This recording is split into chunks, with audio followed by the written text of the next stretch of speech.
The first day that I started to attend this very small private school in Jacksonville, Florida, the teachers greeted me with a smile. And that happened every single day. Let's have a school choice conversation. Open your eyes, your mind, your heart. Let's have a school choice We're joined conversation. now by Denisha Merriweather, and Denisha is Director of Family Engagement with the American Federation for Children. Denisha, thank you so much for joining us. Thank you so much for having me. It's my pleasure. You have emerged as this symbol for school choice and of school choice, and you've often stated that school choice saved your life.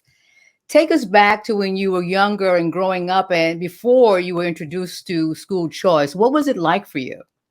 Well, I grew up in Jacksonville, Florida. I originally am from the east side of Jacksonville, which is called the urban core. And it's drug ridden. It wasn't always that way, but today it's drug ridden, and there's just so much police presence. I failed the third grade twice attending my zoned public school, and it was just not a good fit for me. It wasn't until I began to live with my godmother, and she decided that she wanted to put me into a different school, and that changed my entire life. I'm sure there are people who are watching and saying, did I hear Denisha correctly? She failed the third grade twice? How does that happen, especially for someone so young and usually children are so interested in learning? What was going on? My home life was completely unstable. To put it mildly, we were homeless, and at the time, I didn't know it. I went from living in hotel rooms to friends' couches.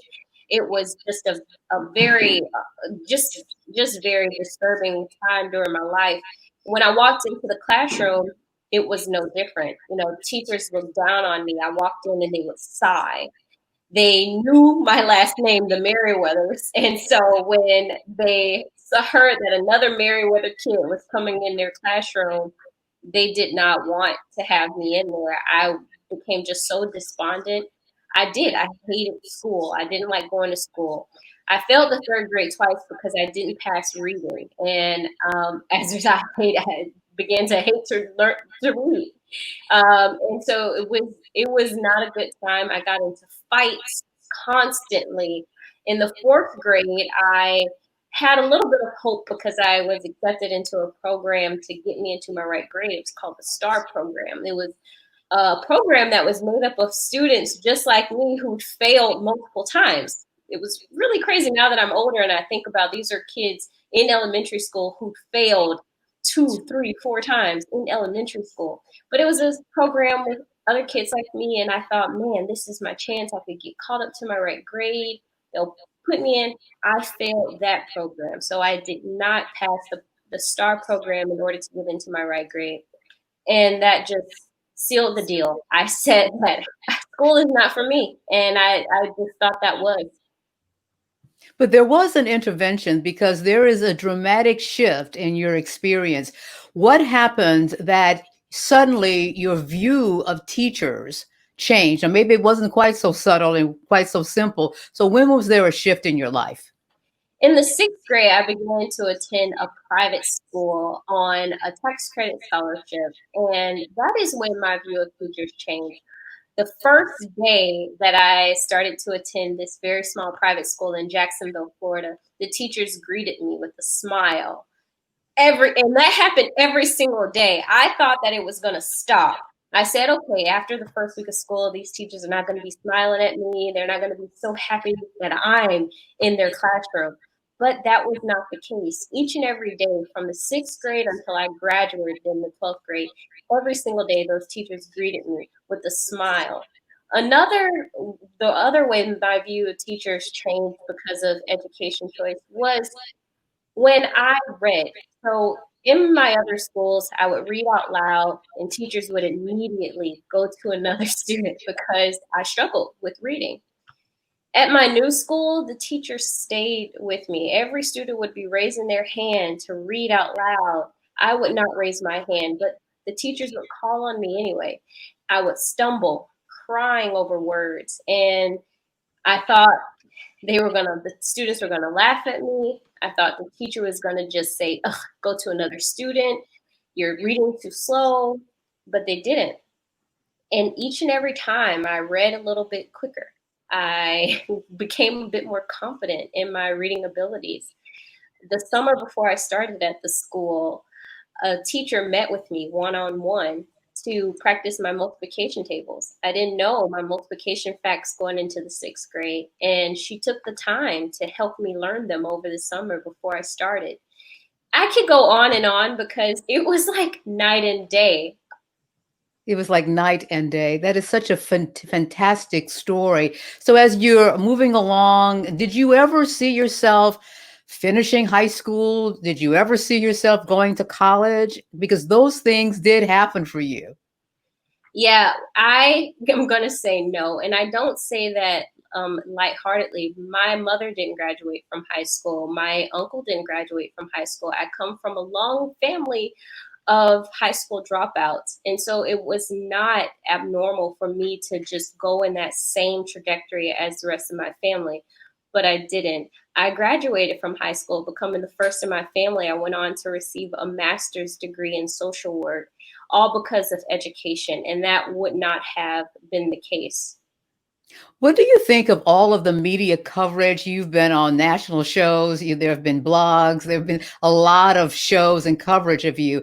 What do you think about people knowing the Denisha Merriweather story? Well, it's sad because there are so many students who are like me, who grew up like I grew up, and they need a lifeline. They need someone to help them to receive a higher quality of education. And that is why I'm honored to be in the light, to be interviewed such as this one, because the more I share my story, the hope that I can have that other students will not experience the same thing I did. There's a one of the hallmarks of why I do this in Florida. The program that I had the advantage of taking of being a part of, the Florida Tax Credit Scholarship, was sued by the Florida Teachers Unions. We were shooting a commercial, and one of the little boys that went to my school, he looked up at me during the commercial and he said, "Denisha, are we going to be kicked out of our school?" And he started crying, and I looked at him and I told him, "No, you are not going to be kicked out." And I remember that every time I do an interview or I'm writing an op ed, because it's about those kids who are now in a place that works for them, to make sure that they continue to have access to the education that works best for them. You are the Director of Family Engagement with American Federation for Children. What is your work with families and that little boy that you remembered? What do you do to engage families? Yes, so we have over 500 advocates for school choice that are on our website, voicesforchoice.net. And it's my job to continue to keep them engaged by sending them events, by letting them know how they can navigate the government process, how they can become an advocate and use their voice for change. And we've all taken advantage of school choice, now this new iteration, and we want to continue to see more families advocate. And so that's my job, to continue to let them know how they can get involved and advocate for more school choice options. And a lot of times people don't know how to get involved. What are some of the ways that people can get involved and be met where they are? Yes. So one of the first things that I love to tell people of how they can get involved is just by simply sharing their story. It goes a very long way. Those stories are taken to lawmakers. They're used word of mouth. Just by exactly like my story. I started out by just sharing my story and letting people know the impact education choice had in my life. And so even though that's a first step, and it might seem small, but it can make all the difference. And then next, I tell people you can contact your legislator or your state school choice advocacy organization, and they have so many opportunities for you to stay engaged, whether it be from meeting with your lawmakers or attending events or hosting an event. And then, too, it might seem small, but watching a movie. There's a movie on Netflix that's called Miss Virginia. And if you're looking to learn more about what the school choice is and how you can get involved, that is definitely a fire starter movie. Miss Virginia. Check it out. Do you ever look back and just for a moment to think about what your life would look like today if there had not been the exposure of school choice and scholarships for you to go into a private school and eventually college and eventually a master's degree? Yes, actually. And every time I go back home, unfortunately, I'm met with all of the what ifs, how my life could have been, what my life could have looked like. Um, and I fight that every day. I fight it for the rest of my siblings who are now also beneficiaries of the Florida Tax Credit Scholarship. And for the rest of my family members, people in my family now say, you can be just like Denisha.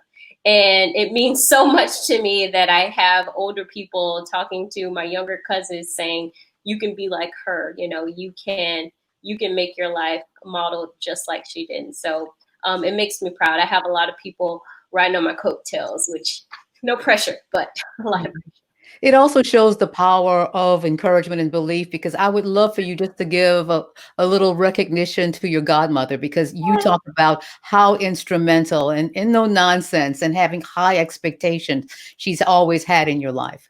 Of course. My godmother, she is a saint. She really is. She took me in when I was 3 months old and she continued to instill values in me. She was the one who put me in a school that wanted a better outcome for my life.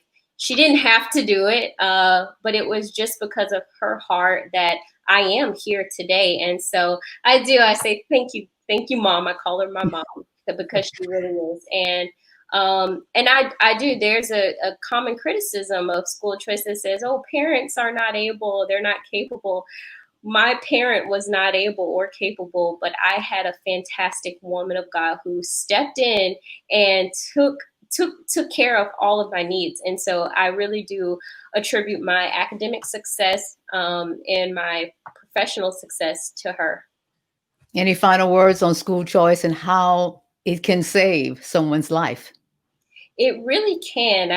I would definitely leave by saying that school choice has been criticized a lot for a long time. And especially during this time, it's beginning to have a new definition. A lot of people are tuning in and listening to what school choice is and the impact that it's made in a lot of people's lives. And continue to ask hard questions because they definitely allow people to rethink what education is and what it looks like.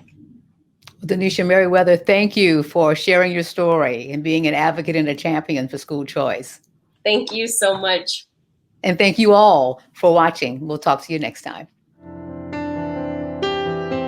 Open your eyes.